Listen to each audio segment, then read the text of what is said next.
সুপ্রভাত বন্ধুরা, সকাল সকাল পড়তে বসে গেছি আপনাদের সামনে। আপনারা কি পড়াশুনো করেন আমার মতন?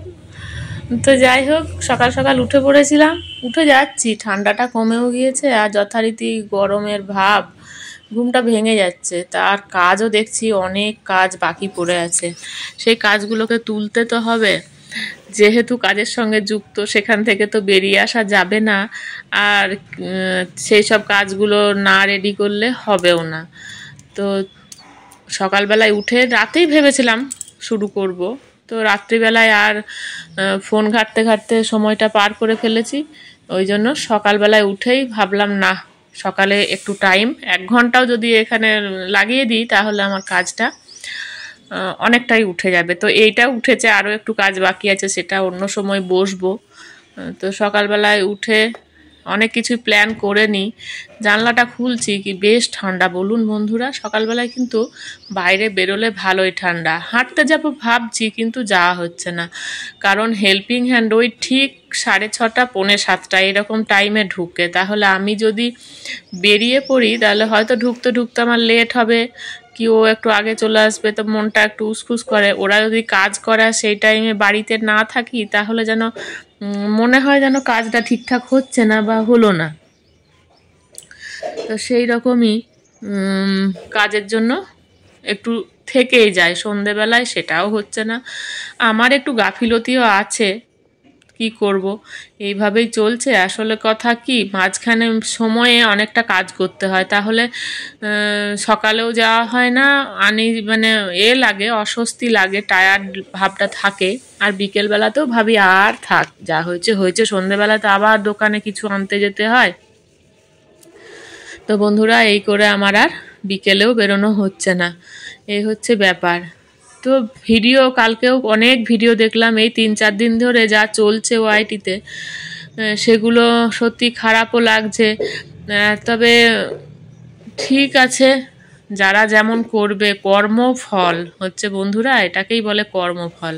তুমি যেমন কর্ম করবে আর ঠিক সেই রকম তার ফলটা পাবে। যেমন কর্ম করবে সেরকম ফলটাও তুমি ঠিক হাতে হাতে পেয়ে যাবে। তুমি যদি ভাবো যে আমি ঠিকঠাক কর্ম করব, তুমি যদি করে যাও সেই কর্মটা, তাহলে তুমি ঠিক ফল পাবে। আর তুমি যদি একটু বেশি উত্তেজিত বলো বা বেশি একটু কি বলবো, অহংকার হয়ে যাওয়া, মানুষের অহংকার হয়ে গেলে এইরকমই হয়। অহংকার, সেই বলে না, অতিবার বেরো না, ঝড়ে পড়ে যাবে, আর অতি ছোট হয়েও না, ছাগলে মুড়ে খাবে। তো ওর আজ অবস্থাটা সেই রকমই। দেখুন বন্ধুরা, আমি সকালবেলায় উঠে তো কাজ পড়তে বসে গেছিলাম, এরপরে নখ কাটার দিনও পাই না, সময়ও পাই না। দিন পাই তো সময় পাই না, সময় পাই তো দিন পাই না, মানে এই বৃহস্পতিবার, এই শনিবার, এই সব করে করে হচ্ছেই না। তো আজকে মনেই করেছিলাম রবিবারে নখটা কাটবো, আজকে হচ্ছে রবিবার বন্ধুরা, বলেই দিলাম।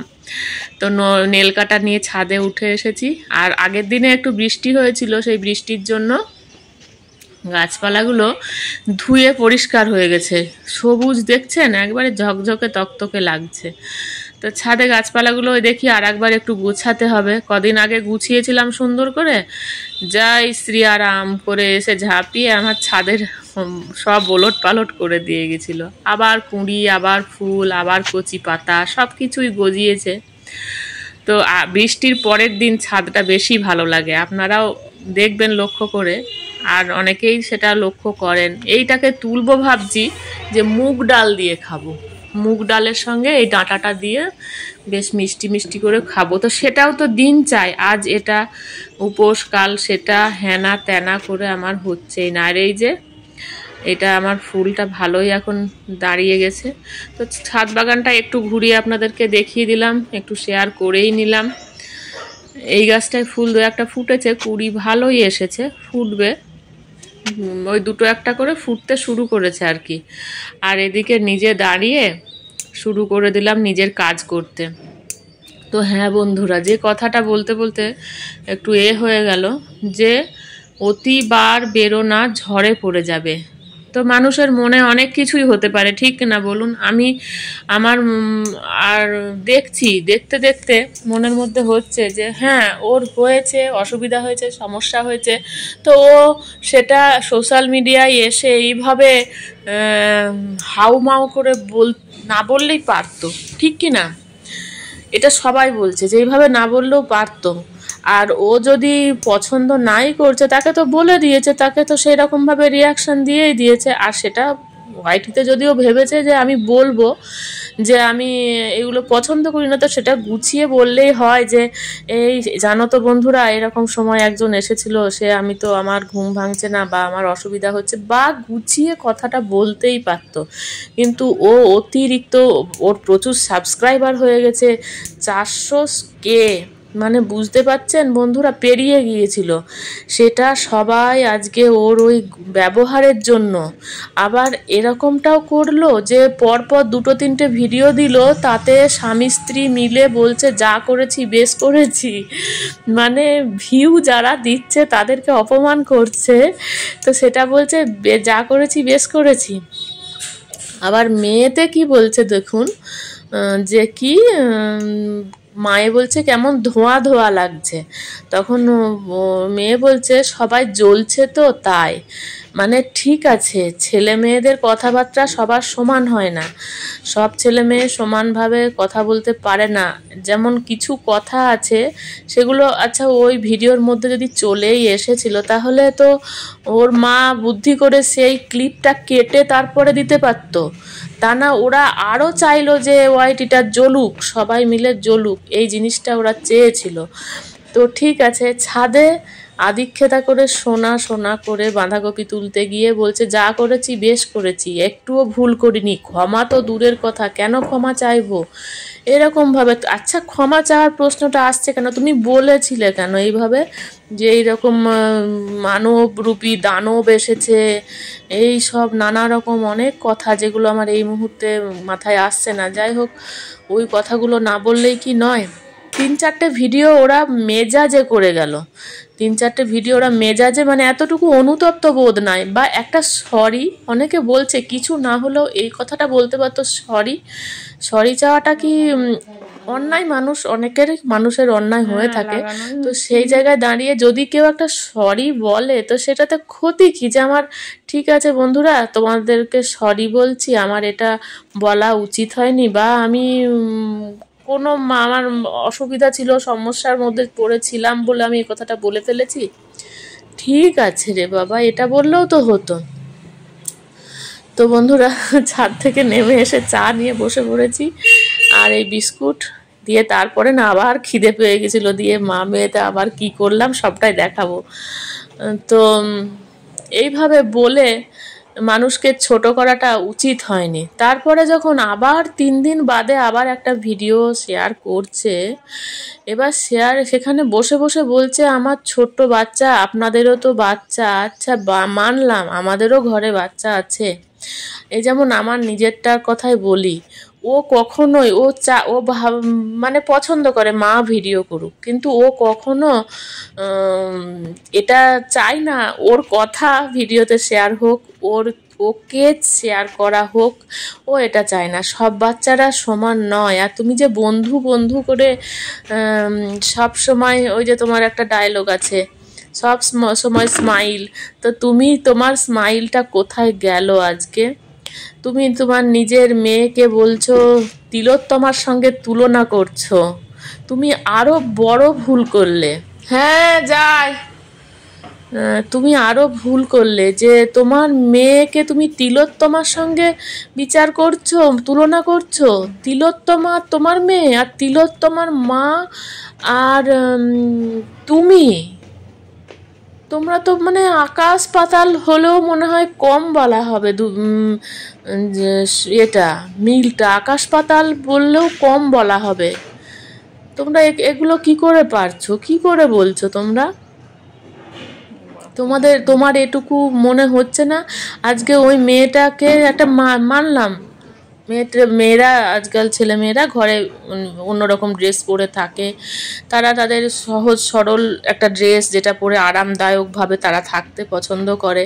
তুমি তাকে পর্যন্ত ভিডিওতে আনতে ছাড়োনি, তাকে তুমি ভিডিওতে এনে কি করেছো দেখিয়েছো, ওর ওই পোশাক আশাক, ওর চলা বলা, ওর বিচ্ছিরি রকম ভিউয়ার্সদের সম্বন্ধে কথা বলা, এগুলো তুমি করেছো, এগুলো ঠিক করনি।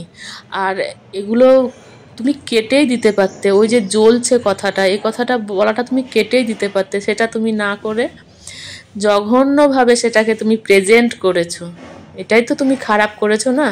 আর হ্যাঁ বন্ধুরা, বলবো তোমরা ঠিক আছে ভুল তো করেছে, কিন্তু ওর ইনস্টাগ্রামে ওর ফেসবুকে গিয়ে তোমরা কেউ বাজে কমেন্ট করো না। সত্যি সবার ঘরেই সন্তান আছে, ছেলে মেয়ে সবারই আছে, ভুল হয়তো হয়ে গিয়েছে কোনো, ওর মায়ের ভুলের জন্য বিশেষ করে আজ ওই মেয়েকে অনেক কথা শুনতে হচ্ছে, তো তার জন্য খারাপ লাগছে। এই কাজটা করাটা ঠিক নয়, কিন্তু ওর মায়ের উচিত এই মুহূর্তে এখনো দাঁড়িয়ে বলা যে সরি অন্তত। হ্যাঁ, তো বন্ধুরা আজকে অনেক কিছু শেয়ার করে ফেললাম, অনেক কথা ভেতরে থাকে তো জমা কথা, যেগুলো না বললেই নয়। রান্নাবান্না মাই করেছে, আর এদিকে মা করার জন্য আমি মাকে বললাম তুমি সরে এসো, আমি গ্যাসটা মুছি। হঠাৎ করে মায়ের উপর চাপ পড়ে যাচ্ছে, মাঝে মধ্যে তো করে, এই কদিন কাশির জন্য মাকে দিইনি করতে কিছুই। তো আজকে মা রান্নাবান্না করেছে, আমি গ্যাসটা মুছে নেব, আর মুছে নিয়ে তারপরে ভিডিও, এই এখন বাজে 2টো, খাওয়া হয়নি, মা ডাকছে ওই জন্য ভিডিও মানে ভয়েস দিতে দিতেই বললাম যাই। মা ওদিকে খাবার বেড়ে নিয়ে বসে আছে, তো সেই কথাগুলোই আপনাদেরকে বলছি। অতিবার বেরোনা ঝড়ে পড়ে যাবে, তো ওর হলো সেইটাই। এখন দেখলাম 2000-এরও উপর সাবস্ক্রাইবার কমে গেল, মানে কত মানুষ ওকে ভালোবাসতো, আর সেই জায়গায় দাঁড়িয়ে কি বাজে বাজে কমেন্টস করছে আর সাবস্ক্রাইব করে দিচ্ছে ওকে। কিন্তু ওটা তো ওরই ভুল, ওর ঔদ্ধত্য দেখিয়ে মানে অতিরিক্ত ঔদ্ধত্য দেখিয়ে ফেলেছে, আর সেই ঔদ্ধত্যর জন্য আজ এই পরিণতি। অনেকেই দেখায়, আমার চোখের সামনেও আমি দেখেছি, অনেকে কালী মন্দিরে উঠছে, জুতো পায়ে দিয়ে উঠে বলছে মা আমি জুতো খুলতে পারছি না, আমাকে ক্ষমা করে দিস, এই বলে একজনকে দেখেছি বলতে ওই রকম ভাবে। তারপরে অনেক অনেক কিছুর ঊর্ধ্বে গিয়ে অনেক কিছু দেখায়, সেই গল্পগুলো আপনাদের সাথে পরে অন্য সময় শেয়ার করব। তো এই মুহূর্তে এই ঔদ্ধত্য, মানে এত ঔদ্ধত্য দেখিয়েছে যে যার কর্মফল, হ্যাঁ যাচ্ছি, যার জন্য আজ ওর এই যার জন্য ওর এই পরিণতি হলো, এটা খুবই খারাপ লাগছে। আর ও যে রোবটের মতন বসে বসে ওই কথাগুলো বলছিল না, সেটা দেখে মনে হচ্ছে মানসিক পেশেন্ট হয়ে গেছে ও। তো জানি না কি হয়েছে, সামলাও নিজেকে। আর ওই যে আমাদের বড় ইউটিউবার বলেছে সময়কে সময় দাও, সব ঠিক হয়ে যাবে। তো এখন তোমার সময়ের অপেক্ষা, কিছুদিন যাক, আশা করি সব কিছু ঠিক হয়ে যাবে, তুমি আবার ফুল ফর্মে আসবে, তুমি ক্ষমা চাইবে এবং সবার সামনে সুন্দরভাবে আবার প্রেজেন্ট করবে ভিডিও। সত্যি তোমার ভিডিওগুলো আমরা সবাই খুব ভালোবেসে দেখতাম, এতটুকু খুঁত আমরা খুঁজে বার করতে পারতাম না, কিন্তু সত্যি কথা ভালোবাসলে তার খুঁত খুঁজে বার করা খুবই কঠিন। তো যাই হোক, অনেক কিছুই বলা হয়ে গেছে, আজকে এই পর্যন্তই। সবাই ভালো থাকবেন, সুস্থ থাকবেন, সাবধানে থাকবেন, আর দেখা হবে নতুন কোনো ভিডিওতে, নতুন কিছু নিয়ে আপনাদের সামনে হাজির হয়ে যাব বন্ধুরা।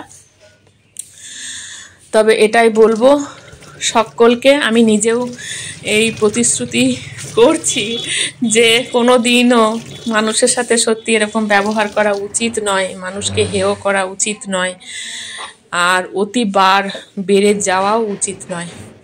তো আসছি, টাটা সবাইকে।